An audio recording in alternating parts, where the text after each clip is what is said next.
주님을 향한 노래 중심 잃은 예배 내려놓고 이제 나 돌아와 주님만 예배해요. 생명력이 나타나지 않는 교회는 빛을 발할 수가 없습니다. 어두운 세상에 빛을 발할 수가 없습니다. 그래서 결국은 있으나 마나한 교회가 될 수밖에 없습니다. 생명력이 나타나지 않는 그리스도인 역시 세상 속에서 신자로서의 존재감을 갖지 못하게 되어서 결국은 맛이른 소금처럼 짓밟히게 됩니다. 그래서 생명력을 드러내는 것은 교회의 살 길이요 신자의 살 길이며 하나님이 주신 사명을 감당할 수 있는 유일한 길이 됩니다. 신자와 교회는 생명력을 나타내야 합니다. 어떤 이유로든 생명력을 나타내는 삶을 포기하지 말고 반드시 그 자리에 서야 합니다. 그리고 우리는 그 자리에 설 수가 있습니다.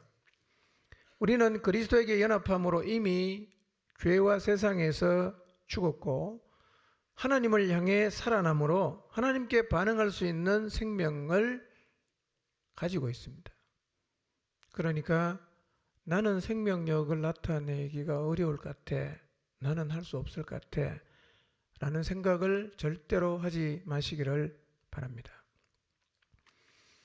여러분, 세상에 살면서 하나님의 사람으로서의 존재감을 가지고 복음을 전파하며 살고 싶습니까? 사람들이 여러분을 바라보면서 칭송하지만 동시에 두려워하는 신자로 살아가고 싶습니까? 불신 가정에 영향력을 미치고 싶습니까? 여러분의 목장을 살리고 싶습니까? 세상을 놀라게 하는 교회가 되고 싶습니까? 생명력을 드러내는 자리에 서면 이 모든 일은 저절로 이루어집니다. 오늘은 지난주에 말씀드린 것처럼 두 가지. 첫째는 교회가 그리고 신자가 생명력을 잃어버릴 때 나타나는 현상이 무엇인가? 두 번째는 새 생명이 하나님을 향해 살아있다는 것이 구체적으로 무엇을 의미하는가에 대해서 말씀을 상고하겠습니다. 먼저 두 번째 질문입니다. 새 생명이 하나님을 향해 살아있다는 것이 구체적으로 무슨 의미인가? 내가 지금 하나님을 향해서 살아있다. 이게 구체적으로 무엇을 의미하는 걸까요? 내가 지금 생명력을 드러내고 있다. 이게 구체적으로 무엇을 의미하는 것일까요? 뭘 보면 그 사람이 지금 생명력을 나타내며 사는지 아니면 생명력을 나타내지 못하며 사는지를 알 수가 있을까요? 확실하게 알 수 있는 몇 가지가 있습니다. 잘 아시는 것처럼 생명력이 나타나려면 먼저는 육체의 생명이 세상을 향해서 죽어야 되고 또 하나님이 주신 새 생명이 하나님을 향해서 살아 있어야 합니다.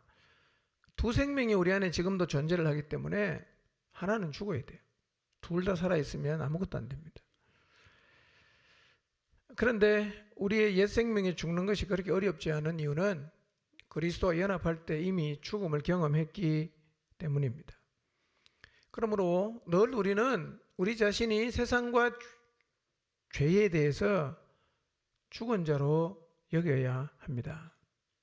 자, 이 시간 여러분 자신이 죄에 대해서 세상에 대해서 죽은 자로 한번 여겨보시기를 바랍니다. 나는 죄에 대해 죽었다. 나는 세상을 향해 죽었다. 날마다 우리는 우리 자신이 죄와 세상을 향해 죽은 자로 여겨야 합니다. 죽었어요. 죽어서 뭘 안 하는 걸 보면 죽은지 알 수 있냐면 반응을 안 하는 걸 보면 죽은 줄 알아요. 죽은 사람한테는 돈다발 갖다 줘도 죽은 자는 반응이 없습니다. 죽은 자는 막 욕을 해도 반응이 없어요. 우리 세상을 향해서 죽은 자입니다. 죽는 일만 하면 되는 게 아니라 옛사람은 죽어야 되지만 새 생명은 하나님을 향해서 살아있어야 됩니다. 살아있어야 됩니다. 자, 하나님을 향해 살아있다는 것이 구체적으로 무슨 의미일까? 어떻게 하는 게 내가 하나님을 향해 살아있는 것일까? 아마 어느 정도 여러분이 감을 잡고 계실 텐데요.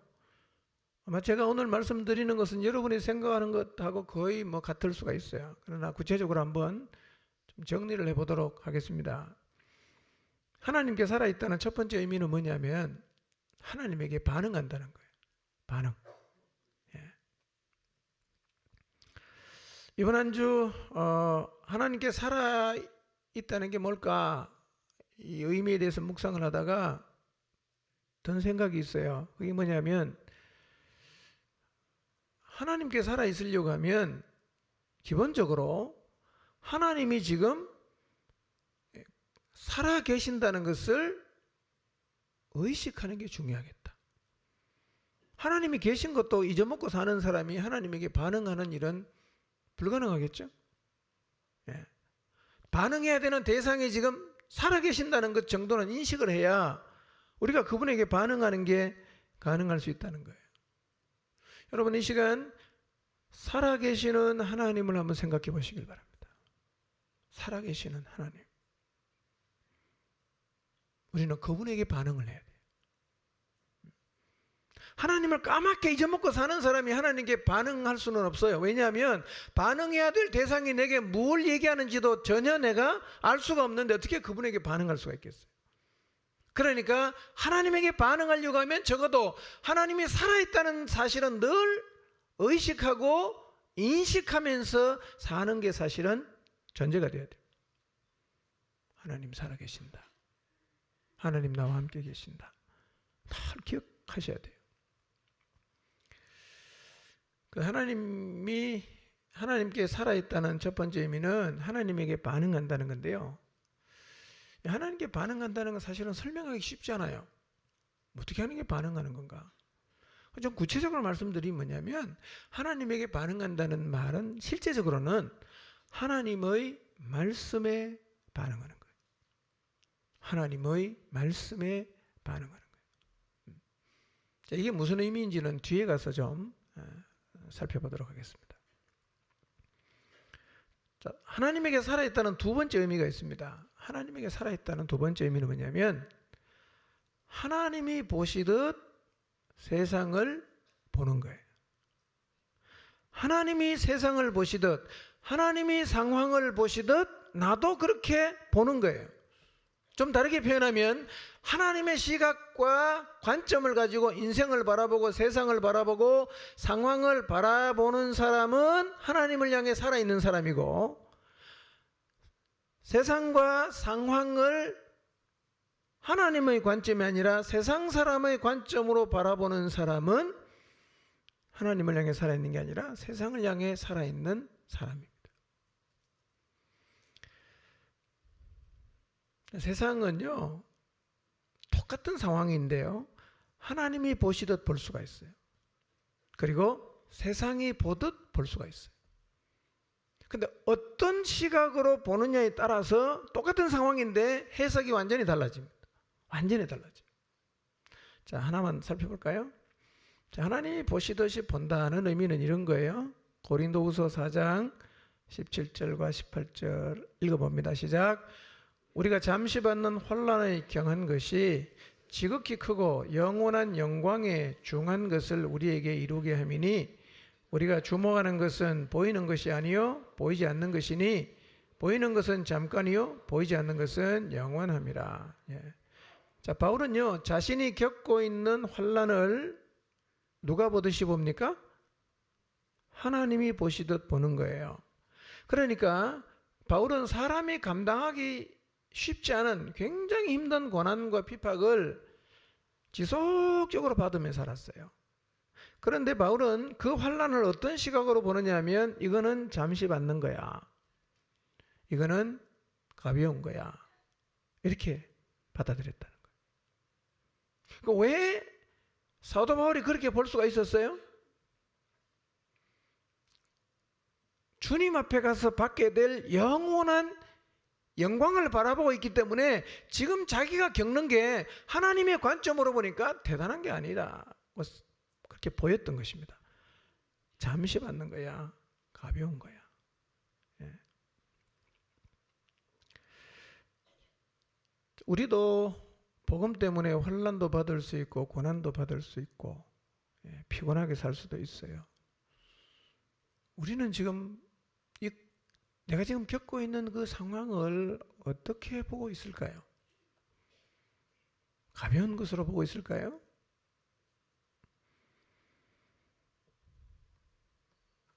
세상이 보듯 보면 나만 손해 보는 것 같아요. 세상이 보듯 보면 다른 사람을 위해서 내 인생을 계속 내가 퍼주기만 하는 게 억울하게 보일 수도 있어요. 상황이 문제가 아니라 시각이 문제입니다. 하나님이 보시듯 보면 세상이 다르게 해석이 됩니다. 그런데 그리스도인이어도 세상이 보듯 상황을 보면 불신자와 똑같은 모습으로 삶의 상황을 해석하게 되는 것입니다. 여러분 인생이 어떻게 보이세요? 복음을 위해서 희생하고 영혼을 위해서 헌신하고 살아가는 여러분의 인생이 어떻게 보이십니까? 초라해 보이십니까? 영광스러워 보이십니까? 로마서 8장 18절을 보겠습니다. 읽습니다. 시작. 생각하건대 현재의 고난은 장차 우리에게 나타날 영광과 비교할 수 없도다. 여러분, 현재 우리가 겪는 고난은 장차 우리가 누릴 영광과는 비교가 안 된다는 거예요. 그러니까 하나님이 보시던 인생을 바라보면 고난이 그렇게 큰 게 아니야. 왜냐하면 나중에 가서 그것 때문에 하나님이 돌려주는 영광이 너무 크기 때문에 무겁게 느껴지질 않는 거예요. 괜찮아. 가벼운 거예요, 이거는. 그런데 세상의 관점, 세상 사람이 보듯이 상황을 보면 해석은 완전히 달라집니다. 완전히 달라져요. 갑자기 무거워지고 그냥 힘겨워지고 주저앉고 싶고 포기하고 싶고 그렇게 되는 거죠. 하나님을 향해 살아있다는 게 뭐냐? 내 삶의 모든 상황을 하나님이 보시듯 계속해서 바라보는 거예요. 그게 하나님을 향해 살아있는 사람이에요. 그 많은 것들을 보고 느낄 때 하나님이 보시듯 본다면 우리는 하나님을 향해 살아있는 자로 살 수 있겠지만 세상이 보듯 계속해서 그렇게 쳐다보고 살면 우리는 세상을 향해서는 살아있는 자이지만 하나님을 향해서는 죽은 자가 될 것입니다. 성경에도 이런 예가 굉장히 많아요. 하나님이 보시듯 보냐? 세상이 보듯 보냐? 두 가지가 다 있어요. 누가복음 13장 31절에서 35절인데요. 읽지는 않고 그냥 제가 설명하니까 눈으로 한번 보시길 바랍니다. 어떤 바리새인이 예수님에게 나와서 예수님에게 말합니다. 여기를 떠나시라고. 헤롯이 지금 당신을 죽이려고 하니까 여기서 떠나시라고. 그때 예수님이 뭐라고 대답하십니까? 오늘과 내일과 모레는 내가 갈 길을 간다. 그러니까 예수님은요, 하나님이 보시듯 상황을 보십니다. 헤롯이 죽이려고 위협했지만 상관 안 합니다.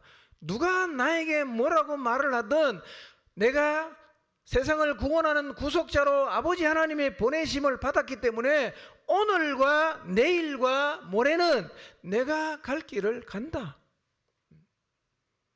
여러분, 하나님을 향해 살아있다는 것, 생명력을 드러낸다는 건요, 막 우리가 생각할 때 굉장히 대단한 뭔가 기적만을 행하는 것을 의미하는 것이 아니라 오히려 하나님이 보시듯 상황을 보면서 이 죽음의 위험 앞에서도 흔들림이 없이 그 길을 묵묵하게 가는 것, 이게 하나님을 향해 살아있는 거예요. 오늘 우리는 우리가 살고 있는 도시와 세상을 어떤 시각으로 바라보고 있을까요? 세상을 바라보면서 부러워하고 저거 잡아야 되는데 라는 그런 욕망을 가지는 것이 아니라 하나님 없이 죽어가고 있는 영혼들, 미쳐 돌아가고 있는 이 세상을 바라보면서 안타까움과 그들을 건져내야 하는 곳이라는 그런 시각으로 바라봐야 되지 않겠습니까? 이게 하나님을 향해 살아있는 자의 모습이에요. 세상이 어떤 곳입니까? 마태복음 20장 20절과 21절. 짧으니까 읽겠습니다. 시작.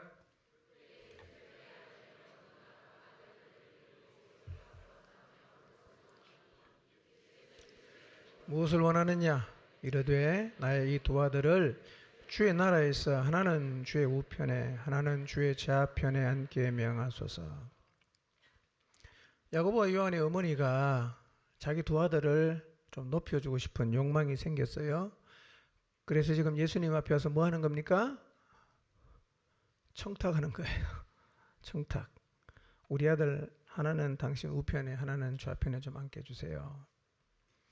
자, 야고보와 요한의 어머니가 지금 하나님이 보시듯 상황을 보고 있나요? 세상이 보듯 보고 있나요? 세상이 보듯 보고 있죠. 세상이 보듯 보니까 자기 아들 높이고 싶은 거죠. 이것은 하나님을 향해 살아있는 모습이 아닙니다. 제자들 가운데도 이런 모습이 자주 나와요. 자, 마태복음 16장 21절에서 24절 말씀인데요.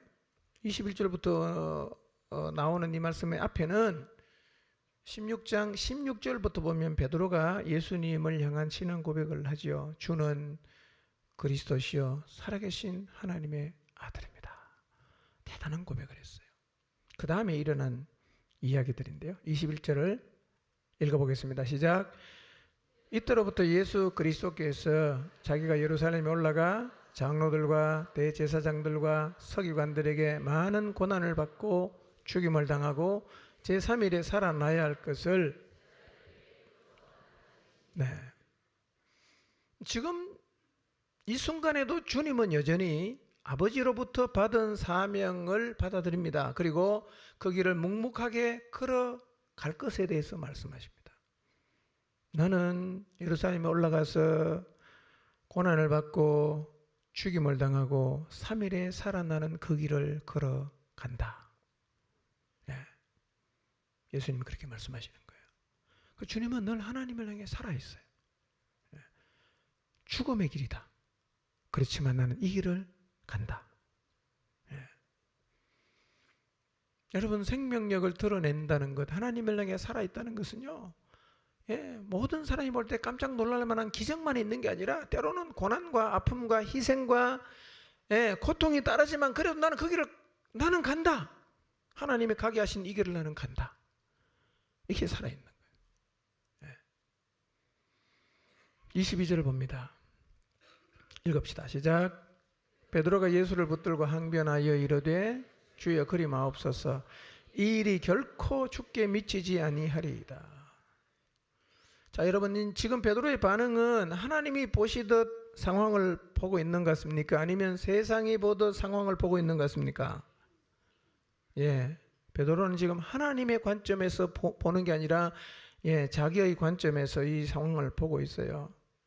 그래서 이 일이 결코 죽게 미치지 않을 것입니다 라고 얘기했는데 왜 그렇게 얘기했겠어요? 예수님이 돌아가시면 자기들은 낙동강 오리할 되는 겁니다. 아니, 우리 다 그냥 배도 버리고 그물도 버리고 다 오라 해서 왔는데 주님이 가버리면 우리 어떻게 됩니까? 절대로 그런 일이 있으면 안 됩니다. 그래서 만류하고 있어요. 여러분, 주님을 따라가는 길을 세상이 보듯이 바라보면 우리의 삶 가운데에서도 이렇게 두려워하고 염려할 일들이 많아지는 거예요. 주님, 그러면 나 어떡하란 말입니까? 주님 안 도와주면 나 어떡하란 말입니까? 걱정과 염려가 많아진단 말이에요. 여러분, 여러분 앞에 놓여지는 상황을 하나님이 보시듯 바라보지 못해서 여러분의 마음속에 염려와 두려움이 혹시 가득 차 있지는 않습니까? 그 상황을 하나님이 보시듯 바라보시기를 바랍니다. 그게 하나님을 향해 살아있는 거예요. 23절입니다.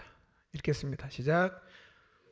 돌이키시며 베드로에게 이르시되 사탄아 내 뒤로 물러가라. 너는 나를 넘어지게 하는 자로다. 내가 하나님의 일을 생각하지 아니하고 도리어 사람의 일을 생각하는도다 하시고, 예수님은 세상의 관점으로 상황을 바라보고 있는 베드로를 향해서 거의 뭐 독설이죠. 뭐라고 얘기합니까? 사탄아 내 뒤로 물러가라. 너는 나를 넘어지게 하는 자다. 이렇게 말씀하십니다. 여러분, 세상이 보듯 바라보는 관점은 출처가 어디입니까? 사탄이에요. 사탄에게서 나온 거예요. 여러분, 이 베드로가 방금 전에 뭐라고 고백했어요? 주는 그리스도시요 살아계신 하나님의 아들이라고 했잖아요. 근데 금세 뒤집어 갖고 지금 누구 걸 쓰고 있어요? 사단 거를 갖다가 쓰는데 왜 베드로가 사단의 것을 갖고 사용하게 됩니까? 세상이 보듯 상황을 보면 우리도 그걸 가지고 와서 쓸 수밖에 없어요. 그리고 그 관점은 하나님의 일을 무너지게 합니다. 여러분, 무슨 일을 보든지 간에 하나님이 보시듯 보십시오. 만약에 사람이 보듯 그것을 바라보기 시작하면 하나님의 일을 무너지게 만드는 거예요. 무슨 일을 보든지 간에 하나님이 보시듯 보시길 바랍니다. 그러면 고난이 있을 수는 있지만 하나님의 역사가 이루어지게 됩니다. 그 다음 말씀이 참 중요하죠. 내가 하나님의 일을 생각지 아니하고 도리어 사람의 일을 생각한다. 상황을 하나님이 보시듯 보는 사람은 뭘 생각하는 사람이냐면 하나님의 일을 생각하는 사람이에요. 그런데 상황을 세상이 보듯 보는 사람은 뭐를 생각하는 사람입니까? 사람의 일을 생각하는 사람이에요. 우리는 뭘 생각해야 돼요? 하나님의 일을 생각해야 됩니까? 사람의 일을 생각해야 됩니까? 우리는 하나님의 일을 생각해야 돼요. 만약에 베드로가 하나님의 일을 생각했다면 뭐라고 말해야 될까요? 내가 고난받고 3일 만에 죽었다가 부활한다. 그러면 베드로가 뭐라고 얘기해야 돼요? 하나님의 뜻대로 이루어지기를 원합니다. 이렇게 말해야 돼요. 안 됩니다, 주님. 절대로 안 됩니다. 이렇게 말하는 게 아니라 하나님의 뜻대로 이루어지기를 바랍니다. 이렇게 말해야 된단 말이에요. 24절입니다. 읽습니다. 시작. 제자들에게 이르시되 누구든지 나를 따라오려거든 자기를 부인하고 자기 십자가를 지고 나를 따를 것이니라. 자, 여러분, 이 말씀 참 중요한 말씀인데요. 이런 얘기입니다. 하나님이 보시듯 상황을 바라보면서 주님을 따라가려고 하면 필연적으로 따르는 게 두 개가 있어요. 하나는 뭐냐? 자기 부인이에요. 또 하나는 뭡니까? 자기 십자가를 지는 거예요. 이 말은 이런 뜻입니다. 우리가 모든 상황 속에서 하나님이 보시듯 바라보면서 걸어가려고 하면 끊임없이 내 안에서 살아나는 자아와 육체의 소욕을 죽여야 된다는 거예요. 이것은 로마서 6장 11절에서 너희가 죄에 대해서는 죽은 자라고 여기라는 말씀과 똑같은 거예요. 얼마나 우리 안에 이 욕망이 많이 생깁니까? 자아가 자꾸 살아나지 않습니까? 그래서 하나님이 보시듯 상황을 바라보면서 주님을 따라가려고 하면 자기를 부인해야 돼. 그리고 자기가 져야 하는 십자가를 져야 됩니다. 근데요, 주님이 우리에게 주시는 십자가와 멍에는 주님이 말씀하셨어요. 가볍다. 가볍다. 겁내지 마세요. 무거운 거 아니에요. 여러분 자신을 부인하고 십자가를 지고 하나님이 보시듯 바라보고 묵묵히 그 길을 가보십시오. 하나님의 역사가 반드시 그 일 가운데 나타나게 될 것입니다. 너무 많은데요. 하나만 더 보겠습니다. 사도행전 5장 1절 2절입니다. 읽겠습니다. 시작. 아나니아라는 사람이 그 안에 삽비라와 더불어 소유를 팔아 그 값에서 얼마를 감추매 그 아내도 알더라. 얼마만 가져다가 사도들의 발 앞에 두니 그랬어요. 지금 예루살렘 교회가 생명력이 나타나고 정말 아름다운 모습이 많이 나타납니다. 어떤 사람은 특히 이제 바나바 같은 사람은 자기 이 밭을 팔아갖고 사도들의 발 앞에 두고 그 다음에 같이 나눠주고 이런 분위기예요. 이런 분위기에 아나니아와 삽비라가 이 상황을 하나님이 보시듯 봐야 되는데 세상이 보는 관점으로 그 상황을 보니까 어떤 마음이 생기느냐면 야, 이제 바나바 저 친구 나랑 동급이었는데 요즘 너무 뜨네 저거. 나도 좀 떠야 되겠는데 어떻게 하면 되지? 그래서 세상의 관점으로 수를 쓰는 거예요. 그래서 짜투리 땅을 팝니다. 근데 그것도 아까워. 그래서 어떻게 합니까? 얼마를 감춥니다. 얼마를 헌금했는지는 잘 모르겠어. 감추고 헌금을 했단 말이에요. 무슨 관점으로 본 거예요? 세상이 보듯 그 상황을 보니까 나도 이대로 있다가는 도태가 되겠네. 뭔가를 해야겠다. 이래서 신앙으로 한 게 아니라 자기 의의를 가지고 하다가 결국은 다 망했단 말이에요. 아나니아 삽비라는 하나님을 향해 산 자가 아니었어요. 어디에 살았냐? 죄에 대해서 산 자였어요. 여러분 우리가 하나님의 관점으로 하나님이 보시던 상황과 세상을 바라보지 않으면 우리도 아나니아와 삽비라가 섰던 자리에 서는 게 그렇게 어렵지 않아요. 어렵지 않습니다. 여러분 아나니아 삽비라가 아주 정말 고약하고 문제가 많은 사람이라고 생각하지 마십시오. 자, 그래서 이제 무엇을 보든지 간에 여러분 하나님이 보시듯 보시기를 바랍니다. 여러분의 가정의 상황을 볼 때 하나님이 보시듯 보십시오. 여러분의 자녀를 바라볼 때 하나님이 보시듯 보십시오. 여러분의 남편을 바라볼 때 하나님이 보시듯 보십시오. 여러분의 목장을 바라볼 때 하나님이 보시듯 보십시오. 여러분의 사역을 바라볼 때 하나님이 보시듯 보십시오. 여러분의 미래를 바라볼 때 하나님이 보시듯 보시기를 바랍니다. 그리고 순종하며 가십시오. 이게 하나님을 향해 살아있는 자의 모습입니다. 자, 하나님을 향해 살아있다는 세 번째 의미입니다. 제가 설명을 별로 안 하겠습니다. 세 번째 의미는 성령의 감동을 따라 성령에 매여서 성령을 따라 사는 거예요. 성령을 따라 사는 거예요. 저는 우리 안에 하나님께서 진리 가운데로 인도하기 위해 성령님을 보내주셨다는 게 생각할수록 너무 감사해요. 너무 든든하고. 그 진리의 성령님 제 안에도 있지만 여러분 안에도 지금 이미 다 계십니다. 왜 계시냐? 나를 진리 가운데로 이끌어 가기 위해서 계시는 거예요. 그렇기 때문에 그분을 따라가면 돼요. 그분의 감동에 순종하면 됩니다. 그것이 하나님을 향해 살아있다는 정확한 의미입니다. 그분은 지금도 우리 안에서 우리에게 감동하시죠. 도전하십니다. 때로는 우리를 사로잡아요. 때로는 하나님 말씀이 생각나게 하십니다. 그때 우리가 어떻게 하면 됩니까? 따라가면 돼요. 그게 하나님을 향해 살아있는 것입니다. 자, 정리합니다. 자, 하나님을 향해 살아있다는 것 첫 번째는 뭡니까? 하나님에게 반응하는 것. 다른 말로 하면 어디에 반응하는 겁니까? 하나님의 말씀에 반응하는 것입니다. 두 번째는 하나님이 보시듯 세상을 보는 거예요. 하나님이 보시듯 사람을 보고 상황을 보는 것입니다. 세 번째는 무엇입니까? 성령을 따라 행하는 것입니다. 이렇게 살게 되면 우리도 달라지지만 필연적으로 교회가 달라집니다. 이렇게 사는 사람들이 모인 교회는 예루살렘 교회와 비슷하게 되고 데살로니가 교회와 비슷하게 되고 놀라운 생명력이 나타나게 됩니다. 만약에요 우리가 하나님을 향해 살아있게 되면 이런 일이 일어나요. 교회 안에서 가르치는 일과 가르침을 받는 일이 일어납니다. 왜 이런 일이 일어나냐면 여러분 말씀드렸지만 가르치는 일은 이 땅에 예수님이 계실 때 가장 많이 하신 일이에요.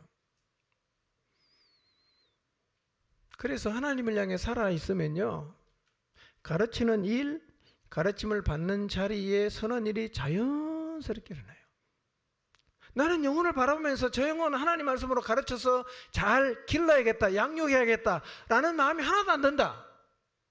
나는 하나님 말씀을 잘 배워서 하나님이 도대체 어떻게 살기를 원하시는지를 알고 싶다라는 마음이 하나도 안 생긴다면 하나님을 향해서 지금 죽어 있는 겁니다.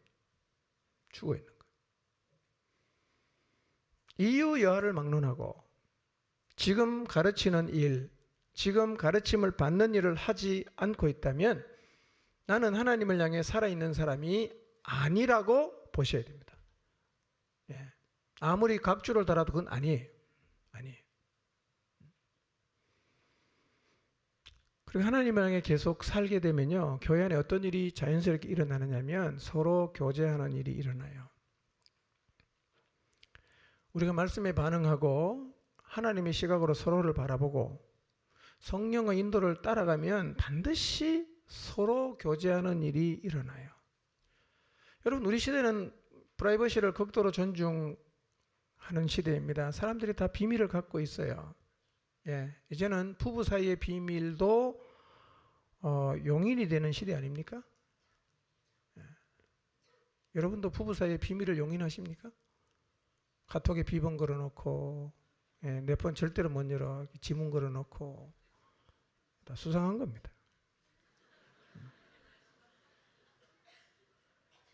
이런 시대이다 보니까 교회 안에 와서도요, 서로 교제하는 게 아니라 비밀을 갖고 있는 게 자연스러워지긴 했어요. 우리 시대가 그렇습니다. 오늘 교회 안에도 프라이버시를 존중한다고 해서 자기 내면을 하나도 안 나누고 딱 덮어놓고 그냥 몸만 왔다 갔다 하는 사람이 꽤 많지 않습니까? 그런데 예수님의 피로 거듭난 신자가 교제케 하시는 성령님에게 순종할 때 어떤 일이 벌어지냐? 자기의 내면을 털어놓고 자기의 아픔과 심지어는 감추고 싶은 부분까지 그냥 다 드러나게 되는 겁니다. 그렇게 나를 다 쏟아냈어요. 그런데 이런 나를 보고 아무도 비난하거나 정죄하지 않습니다. 받아줘요. 미리 말할 걸 괜히 내가 지금까지 혼자 끙끙 앓았다.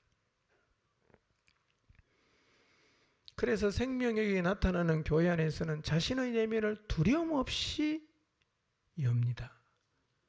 그리고 자기 자신의 약점을 드러낸 사람을 아무도 비난하거나 정죄하지 않고 다 용납하고 받아줍니다. 하나님을 향해 살아있게 되면 일어나는 일 또 하나는 떡을 떼는 일입니다. 떡을 떼는 일. 떡을 뗐다는 의미는 두 가지 의미라고 말씀드렸어요. 하나는 주의 만찬하는 것이고 하나는 그냥 일상적인 식사를 하는 두 가지를 의미할 수 있다고 말씀드렸습니다. 그런데 하나님을 향해 살아있는 사람이 모여서 떡을 떼면요, 그 모임에 오면 예수님을 기억할 수 있어요. 예수님의 사랑이 나누어져요. 그 모임에서 대화를 나누다 보면 예수님을 위해 살고 싶은 마음이 생겨요. 나도 주님을 따라 저 친구처럼 살고 싶다, 이런 마음이 생기게 됩니다. 그래서 하나님을 향해 살아있는 교회는 모이면 영혼이 사는 거예요. 모이면 신앙이 회복이 돼요. 모이면 도전받습니다. 모이면 사랑할 힘을 얻어요. 용서할 힘을 얻어요. 자기 자신을 죽일 힘을 얻습니다. 그리고 주님을 위해 살고자 하는 열망하는 마음을 갖게 돼요. 이게 교회입니다. 이게 교회예요. 그리고 하나님을 향해 살아있는 자들이 모이면 전혀 기도에 힘쓰게 되죠. 전혀 기도에 힘쓴다는 말이 의미는 지속적으로 기도를 한다, 이런 의미입니다. 지속적으로 기도하게 돼요. 왜 이런 일이 벌어지냐? 성령께서는 끊임없이 우리에게 기도를 도전하시거든요. 그래서 하나님을 향해 살아있는 사람이 모인 교회는 기도가 끊이질 않아요. 이 기도는요, 예루살렘 교회를 인내하게 만들었어요. 이 기도는 예루살렘 교회를 담대하게 만들었어요. 이 기도는 예루살렘 교회로 하여금 하나님의 능력을 경험하게 했고, 이 기도는 예루살렘 교회로 하여금 하나님의 뜻을 따라 나갈 수 있는 에너지를 가져다 주었습니다. 기도는 오늘 우리에게도 똑같은 은혜를 가져다 줍니다. 똑같은 은혜. 자, 그런데 교회가 생명력을 잃어버리면 어떻게 될까요? 생명력을 잃어버리면 우선요, 이 네 가지의 모습이 없어지는 거예요. 가르치고 가르침 받는 일이 없어져 버립니다. 서로 교제하는 일 없어져요. 떡을 떼는 일 없어집니다. 기도하는 일 없어져요. 이게 사라지면 따라오는 게 있어요. 뭐가 따라오냐? 변질이 따라오는 거예요. 교회가 변형이 되고 변질이 돼요. 실제로 생명력을 잃어버림으로 변질된 교회들이 많습니다. 이미 1세기에 있었어요. 1세기에. 1세기에 아시아에 있던 교회들도 변질됐어요. 예루살렘 교회와 안디옥 교회를 통해 세워진 아시아에 세워진 교회는요. 다 1세기 있는 교회거든요. 100년도 안 지나갔어요. 그러니 AD 한 34년, 33년경에 예루살렘 교회가 시작됐다고 보면 한 세기도 지나가지 않았는데요. 이 교회가 변질이 된 겁니다. 그래서 성령님께서 아시아에 있는 7교회에 편지를 보내라고 하시는 거예요. 자, 계시록 1장 11절을 보겠습니다. 읽어볼게요. 시작.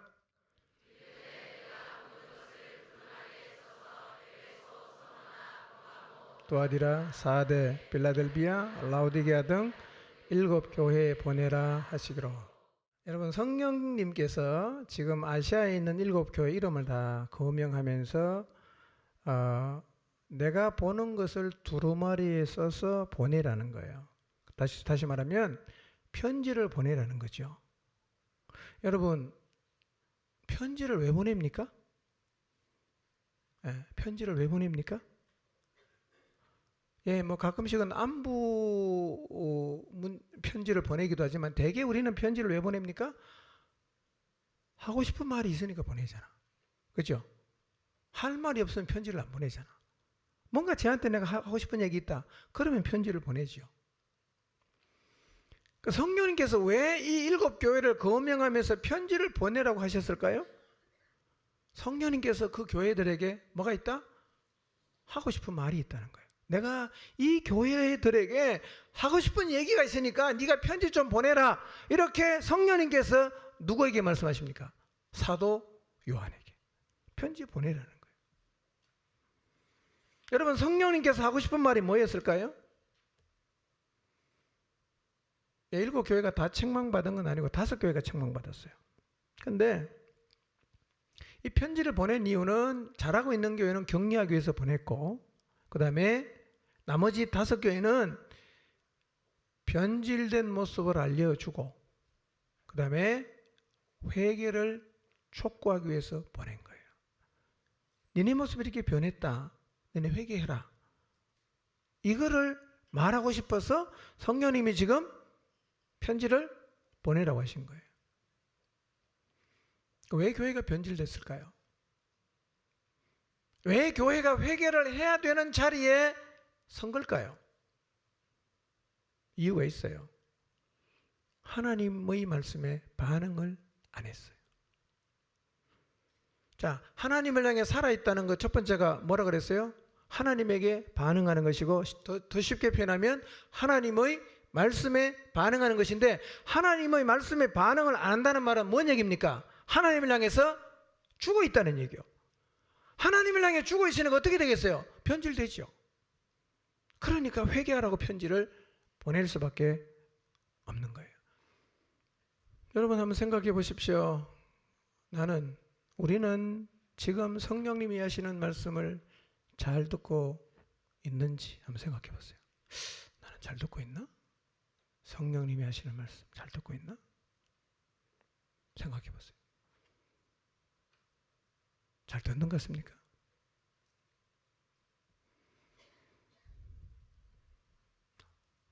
한번 확인해 보겠습니다. 자, 제가 지금부터 성령이 교회들을 향해서 하시는 말씀을 한번 말씀드릴 테니까 여러분이 그 말씀을 가슴에 깊이 담고 늘 기억하면서 살아가고 있는지 아니면 그렇지 않은지 한번 스스로 판단해 보시기 바랍니다. 서로 사랑해라. 성령께서 교회를 향해서 하시는 말씀이에요. 잘 듣고 계십니까? 혹시 형제를 미워하고 단절하고 살면서도 전혀 돌이킬 생각이 없이 계속 미워하고 계속 원망하고 그렇게 지금 살아가고 있지는 않습니까? 먼저 그의 나라와 의를 구해라. 성령님이 지금 우리를 향해서 계속해서 하시는 말씀이에요. 여러분, 먼저 그의 나라와 의를 구하고 살아가고 있습니까? 아니면 세상을 구하며 살아가고 있습니까? 보이지 않는 나라를 추구해라. 이 말씀이 귀에 들리십니까? 읽으면 들리십니까? 그래서 보이지 않는 나라를 추구하며 살아가고 계십니까? 성령님이 말씀하십니다. 세상 사랑하지 마라. 들리는 말씀이에요? 그래서 세상 사랑하지 않고 계시나요? 복음을 전파하라. 이거는 하나님의 소원입니다. 들립니까? 복음 전파하고 계세요? 기도해라. 기도해라. 항상 기도해라. 무시로 기도해라. 쉬지 말고 기도해라. 기도에 전혀 힘써라. 성령님 계속해서 말씀하십니다. 이 말씀 들리세요? 듣고 계십니까? 다시 오실 주님을 기다리며 깨어 있으라. 마라나타. 주님 오십시오. 여러분, 주님이 다시 오심을 기다리고 계십니까? 이 말씀들이 지금 성령께서 교회들에게 하시는 말씀이에요. 우리는 이 말씀을 잘 듣고 이 말씀을 받들어 순종하며 살아가고 있을까요? 여러분, 제가 지금 여러분에게 드린 말씀 중에 모르는 말씀이 없을 거예요. 다 알고 있는 말씀이에요. 근데 우리는 마치 모르는 것처럼, 듣지 못한 것처럼 전혀 마음에 두지 않고 이 말씀을 무시하며 살아가고 있을 수가 있어요.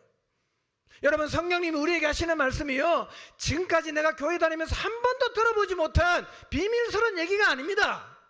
성령님이 하시는 말씀은 40일 금식기도 5번 해야 알 수 있는 신비한 말씀이 아니고 익히 다 알고 있는 말씀이에요. 문제는 뭐냐? 안 들어요. 안 듣습니다. 아시아에 있는 7교회만 안 들은 게 아니라 우리도 안 들어요. 성령께서 이 부분에 말씀하시면 그냥 아는 얘기, 빤한 얘기, 교회 가면 늘 하는 얘기 다 흘려버립니다. 마음에 담지도 않아요. 이게 뭐냐면 하나님 말씀에 반응을 안 하는 거예요. 그 뭐예요? 내가 하나님을 향해서 죽고 있다는 얘기입니다. 하나님을 향해 살아있으면 하나님의 말씀에 반응을 해야 됩니다. 만약에 이 하나님 말씀에 내가 반응을 안 한다, 내가 지금 하나님을 향해 살아있는 자가 아니라는 얘기입니다. 죽었어요. 죽었어요. 아냐 모르냐가 중요한 게 아니에요. 진짜 마음으로 들어야 됩니다. 그리고 이 말씀에 반응해야 돼요. 이게 하나님을 향해 살아있는 사람. 여러분 기억하십시오. 하나님 말씀에 반응하지 않으면 변질돼요.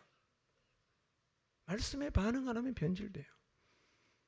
근데요, 정직하게 말씀드리면 이 변질된 교회의 모습하고 우리 모습이 별로 다른 게 없어요. 성령께서 굉장히 심각하게 생각해서 회개를 촉구하는 편지를 보내는 그 교회의 변질된 모습이 오늘 우리의 모습과 별로 다르질 않아요. 근데 우리는 전혀 문제의식이 없습니다. 전혀 문제의식이 없어요. 한번 볼까요?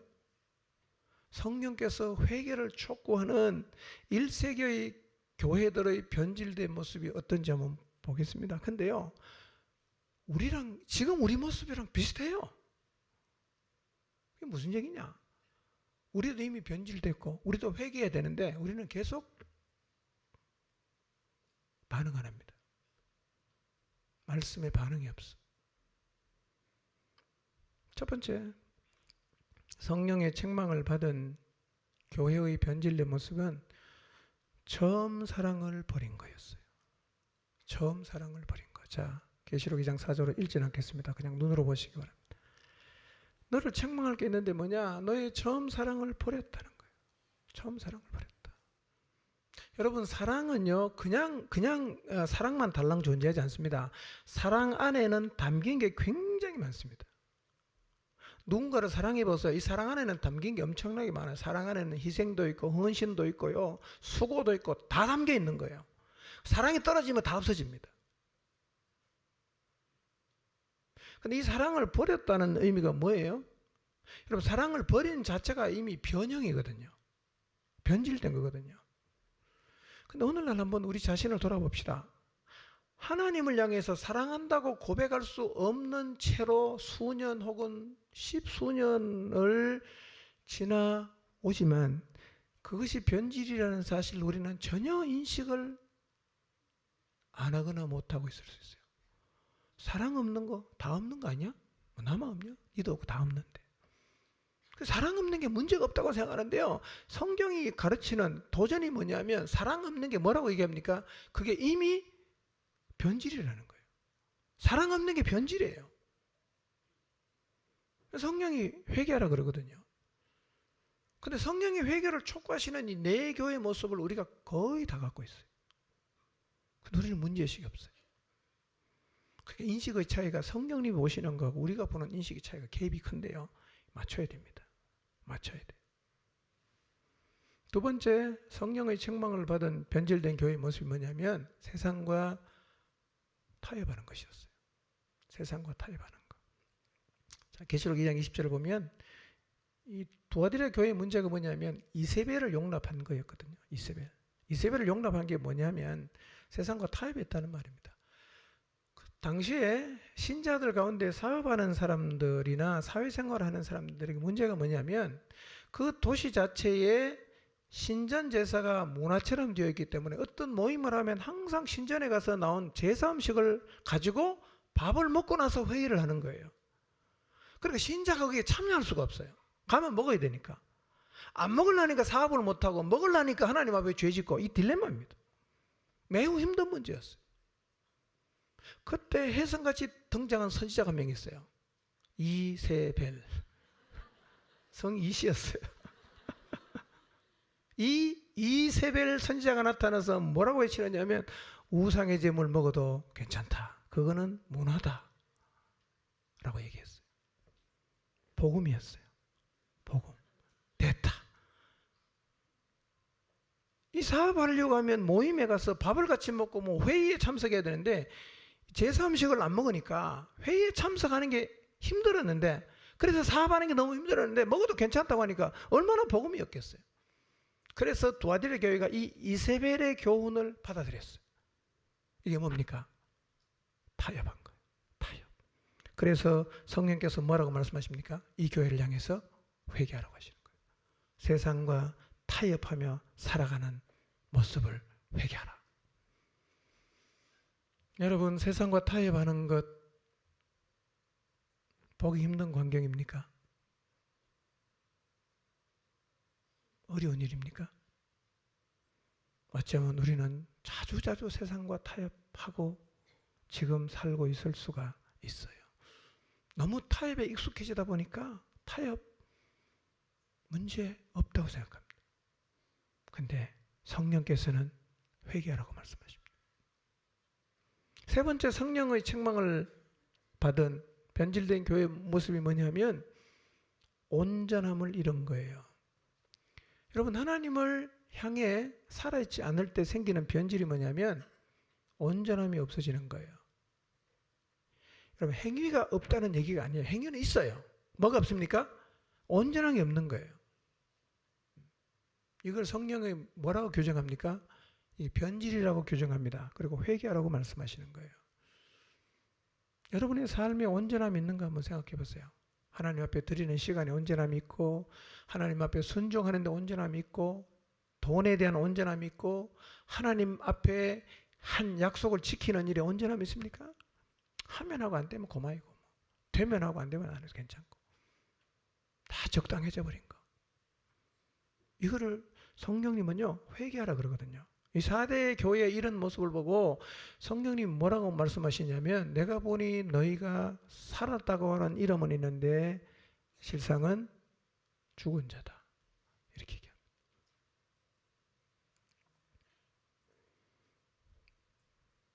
온전함. 자, 네 번째, 성령의 책망을 받은 변질된 교회의 모습이 뭐냐? 차지도 덥지도 않은 거예요. 계시록 3장 15절이거든요. 미지근해진 겁니다. 미지근해진 거. 근데 우리 시대는 미지근한 사람이 대부분이지 않습니까? 교회 안에 미지근한 사람이 대부분이에요. 열정을 가지고 열심을 가지고 주님을 섬기는 사람은 별로 없고 다 미지근하니까 우리는 미지근한 것을 당연하게 받아들이고 있는지 몰라요. 이미 우리 시대 교회 안에는 이런 변질이 광범위하게 일어났어요. 근데 이런 변질에도 우리가 문제의식을 갖지 못하는 이유가 있어요. 여러분, 에베소 교회는 처음 사랑을 잃었지만 아직도 남아있는 행위가 있어요. 처음 사랑은 없어졌지만 남아있는 행위가 있으니까 이 정도면 됐다라고 생각했을 수 있고요. 두아디라 교회가 세상하고 타협했지만 하나님을 완전히 떠난 건 아니에요. 그래서 교회는 붙어 있어요. 내가 배교한 건 아니다. 그렇게 해서 스스로를 위로했을 수도 있고요. 4대 교회는 온전한 행위는 없었지만 뭐는 있다? 행위는 다 남아있어요. 하고 있다 그래도. 내가 완벽하게는 못하지만 하고 있다. 이래서 위로를 받고요. 그 다음에 라오디게 교회는 뜨겁지는 않아요. 근데 미지근하긴 하지만 아직도 뭔가를 하고 있긴 해요. 여러분, 이게 사실은 이런 표현이 좀 어떨지 모르겠지만 한 끗 차이입니다. 한 끗 차이. 사랑이 있는 사람하고 사랑 없지만 행동 남아있는 것, 이거 사실은 미세한 차이처럼 보이지만 완전히 다른 거예요. 온전한 행위가 있는 거하고 그냥 행위가 있는 거 비슷하지 않습니까? 근데 하나님 보실 때는 이게 엄청난 차이가 있는 거예요. 미지근한 거하고 뜨거운 거 온도의 차이는 있지만 하는 행위는 비슷하기 때문에 이것도 사실은 별 차이를 못 느낄 수가 있다는 겁니다. 이런 자리에 계속 머물러 있으면 시간이 가면 변질이 가속화되고 진짜 세상에 맛이른 소금처럼 짓밟히는 교회가 되고 말 것입니다. 한번 생각해 보십시오.